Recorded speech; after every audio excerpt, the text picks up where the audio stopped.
Ek is Hannes Snyman en ons gaan vandag gesels oor Probiotieka, my Prebiotieka. Probiotieka bestaan uit 9 strains of 9 stamme Probiotieka. Saam met dit 'n volledige multivitamin en dan 'n plantsterol wat ons noem beta-Phytosterol. Nou hierdie was my eerste produk. En die storie loop so, dit het begin met my mobiele apteek waarmee ek na plekke toe gaan waar ek areas besoek in die townships.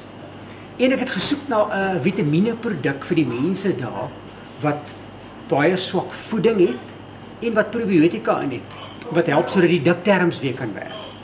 En dit is hoe Probiotieka ontstaan het. Dit was my heel eerste produk wat ek gemaak het.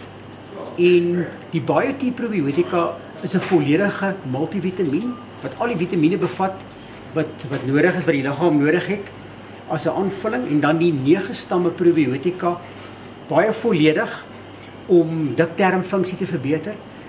En dan veral met antibiotikas, omdat ons in apteke so baie antibiotika uitgee, is dit die kritiese, belangrike probiotika wat ek vir al my kliënte gee saam met hulle antibiotika, sodat hulle met hierdie probiotika al die gesonde en 'n groot verskeidenheid probiotika weer aanvul, sodat daai dikterm wat die probiotika ongelukkig skoon maak as 'n breë spektrum antibiotika word dan weer vervang deur die 9 stamme probiotika.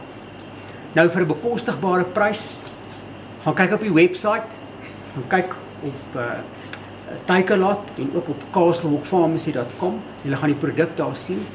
As jy 'n probiotika moes apart koop en jy moet 'n multivitamin apart koop, gaan kyk wat sou jy betaal het vir al twee saam. Hier kry jy al twee ingesluit in een produk.